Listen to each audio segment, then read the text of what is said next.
I live in a villa that looks like the set of a luxury film, a place where every detail is designed to arouse admiration. Marble pools reflect the sky. Rooms wrapped in fine fabrics exude a sophisticated elegance. The gazes of others rest on me with envy, as if my life were a daydream. Francesco, my husband, is a powerful, charming businessman, the emblem of success. But behind this perfection there is an increasingly evident crack. Our dialogues have been reduced to pleasantries. His touches are rare, almost distracted. The nights are cold, the bed large and empty of emotions. Opulence envelops me, but the chill of solitude reigns within me. Before continuing, subscribe to the channel. It costs you nothing, while for us, it is fundamental. The world only sees my smile. Friends call me for fashion advice. Invitations to exclusive parties follow one another non-stop. But no one can perceive the emptiness I carry inside me. Nobody notices that behind the facade of the perfect woman there is a loneliness that devours me every day. I watch Francesco as he dresses in his impeccable Armani suit, wondering if he realizes how far apart we are. But he doesn't say anything. We accept our life as a habit that we don't dare question. Then, one day, something changed. I needed air to escape my gilded cage. Walking in the grounds surrounding the villa, my eyes fell on a man. Young, robust, skin golden from the sun, hands marked by work in the fields. His name was Leonardo. It had nothing to do with the men of my world. No expensive watches, no luxury cars. It was authentic, simple. We exchanged few words, but his gaze struck me deeply. There was no greed in his eyes, no ulterior motives, just a disarming sincerity. For the first time, someone seemed to really see me, beyond the mask. It wasn't planned. I had never imagined I could feel attracted to someone so far from my reality.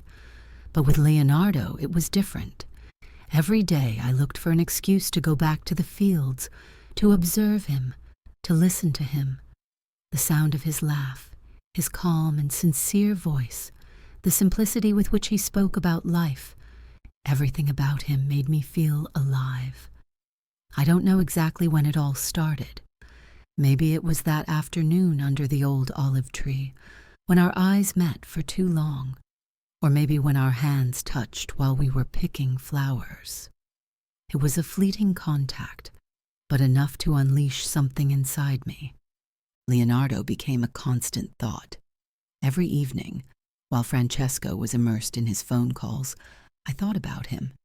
It was a sweet and tormented desire, a forbidden thought that reawakened forgotten sensations in me, until the desire became unbearable. One night, while Francesco was sleeping, I left the villa and headed towards the shed where Leonardo slept. I knew it was crazy, but I couldn't stop. My heart was pounding in my chest.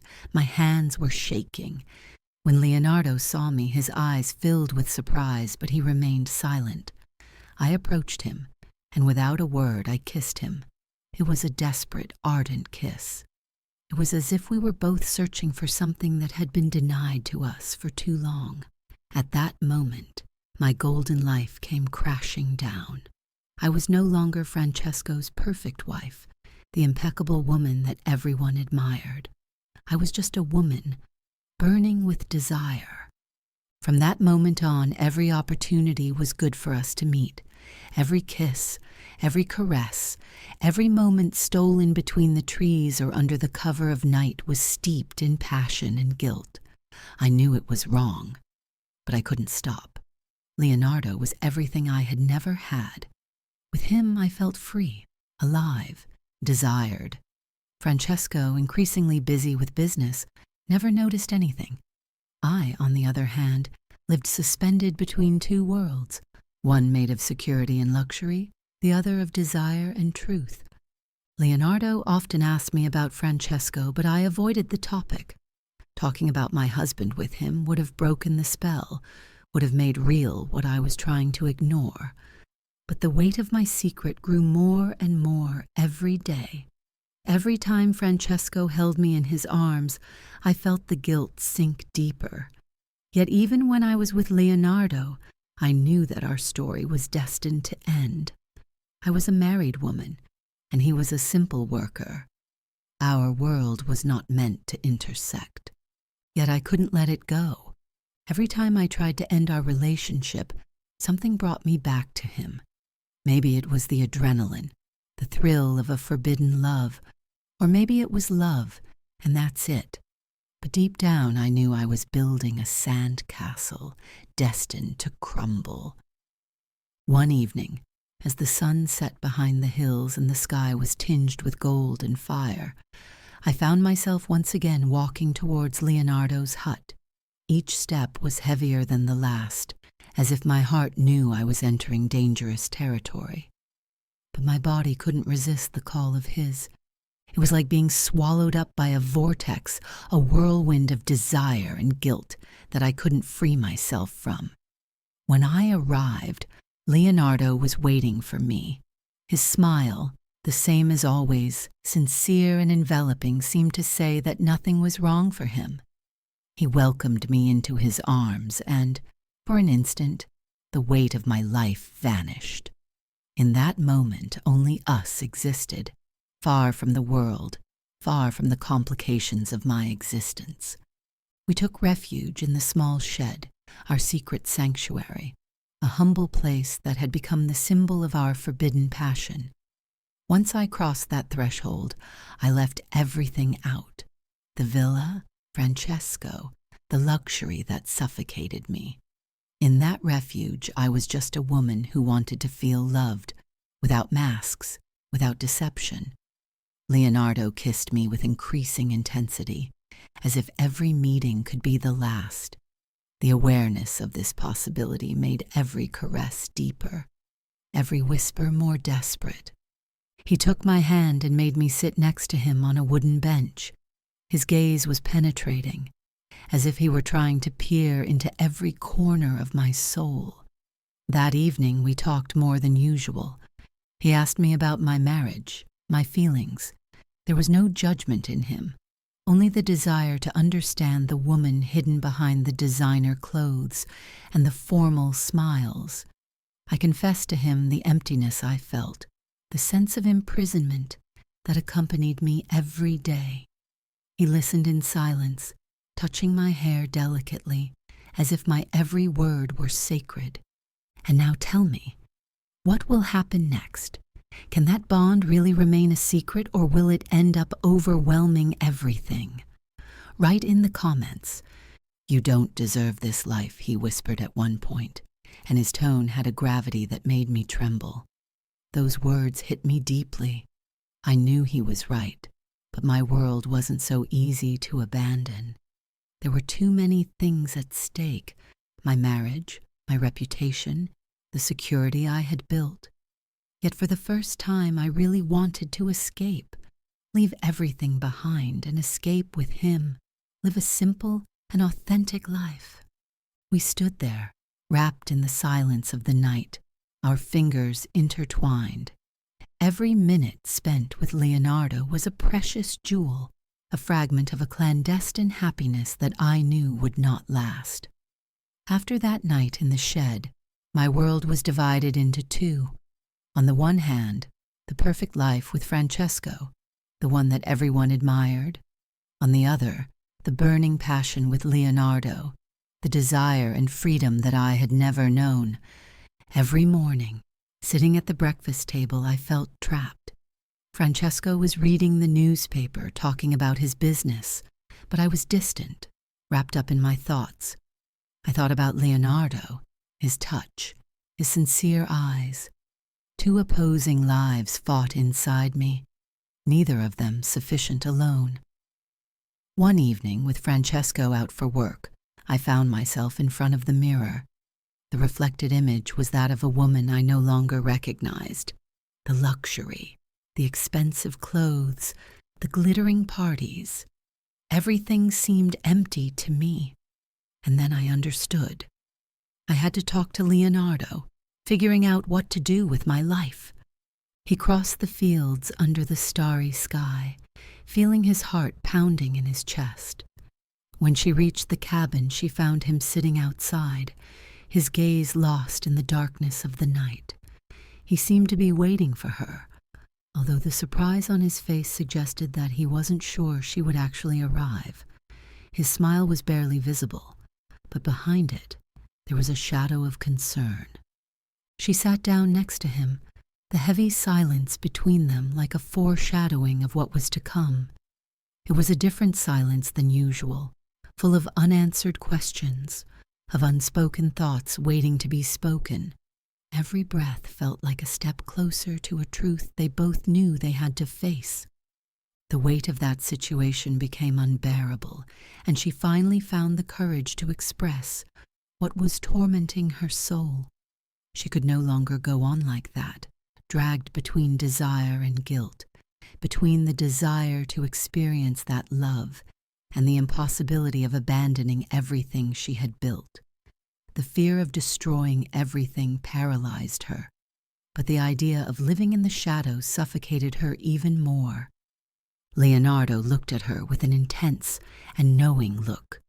There was no anger in his eyes, just the painful acceptance of a reality they both knew well. He would never have forced her to make a choice, but they both knew that nothing could continue like this forever. It was an unavoidable truth, a thorn that had crept into their bond and was now starting to hurt too much to ignore. She understood that that moment marked a turning point, even if the future still remained uncertain. On the one hand, Francesco, who had given me everything materially, but who no longer knew how to love me. On the other, Leonardo, who made me feel alive, but who couldn't guarantee me the stability I knew. We remained there, hugging each other under the sky without answers. We just knew that sooner or later, I would have to choose. The following days were torment. Back at the villa, the distance between me and Francesco was more evident than ever. Every word of his weighed on me. Every hug seemed like a lie. The secret I was hiding had become unbearable. Then, one morning, everything changed. I was in the room, sitting in front of the mirror, when Francesco entered in silence. His face was tense, his gaze fixed on me with an intensity that made me hold my breath. The apparent calm with which he approached hid something deeper, a weight that seemed ready to explode. My heart was pounding in my chest, because I knew that moment had come, even though I had tried to deny it to myself. He sat down in front of me, and in the way he looked at me, there was the awareness of someone who has already found the answers he was looking for. I couldn't pretend not to notice the way his gaze delved beyond the surface, as if he wanted to expose my every hesitation. The weight of his words overwhelmed me before he even spoke them. The certainty that everything was now clear gave him a firmness that I had never seen before. I felt my throat tighten. Any possibility of justification vanished before it even surfaced. Every secret I had tried to protect, every lie told to cover up the inevitable, now seemed fragile, destined to crumble. The world I had so carefully built had collapsed in an instant, leaving me defenseless. Time seemed to slow down as I realized that nothing would ever be the same again. The breath caught in the chest, the body immobilized by a fear that crawled under the skin, intertwined with an unbearable sense of guilt. Francesco didn't wait for my response. His distant and icy tone carried with it the weight of an irrevocable sentence. There was no more room for lies, nor for hesitations. He was forcing me to choose, to decide what life I really wanted to live, with no way back. The following weeks were endless torment. Our home, once a safe haven, had become a prison full of silence and suffocating tensions. We were still under the same roof, but the essence of our marriage had crumbled. Every conversation was a duel disguised as pleasantries. Every glance avoided a wall that grew ever higher between us. Francesco no longer looked at me, and I couldn't bear the weight of his disappointment. Even with Leonardo, everything seemed different. Our secret escapes became increasingly rare. The stolen moments were filled with a dense, heavy silence. His eyes reflected the awareness that our time was coming to an end, that love born in the shadows could not survive for long. One day, walking through the fields that had been the backdrop to our story, I found him immersed in work, his hands dirty with earth, his gaze lost in distant thoughts. When he met my eyes, there was no longer the light of the past, but a deep, resigned sadness. We couldn't continue like this. His broken voice broke the silence between us, revealing the pain hidden behind every stolen moment. He didn't want to be the cause of my suffering, and I knew he was right. But letting go of that passion was like cutting off a part of myself. I loved him, and I told him so, hoping that those words could change something. But his gaze remained firm, his words definitive. Love wasn't enough if there were only lies and regrets to support it. I had to choose, but he would not be part of a life of torment. We left each other like this, among the fields that had seen us fall in love. No promises, no too many words, just a silent goodbye that weighed more than any statement. The day I signed the divorce papers marked the end of an era. Francesco and I separated without scenes, without accusations, just an unbridgeable distance, a fracture that no time could mend. I knew he could never truly forgive me, and I couldn't blame him. After the separation, I left the villa. I could no longer live in those rooms that reminded me of every bad choice, every night spent lying to myself. I took refuge in a small house near the sea, far from the golden reflections of the world I had known. Here, among the waves and the sand, I found a new rhythm, a simple life that for the first time didn't feel like a cage. I never saw Leonardo again. There were no letters, no attempts to find each other. Maybe it was for the best. That flame, ardent and irresistible, had already consumed everything. It had been intense, passionate, but also destructive. I had learned more about myself in those months than I had in my entire life. Now, as I observe the sea moving slowly and unstoppably, I feel a sincere calm for the first time. The life I have chosen is not what I would have imagined years ago, but it is mine, and for the first time, I feel truly free. If you want to receive new videos of this series, write, "I want the sequel," in the comments. If you like the video, leave a like and subscribe to the channel to receive a preview of future publications. Thank you.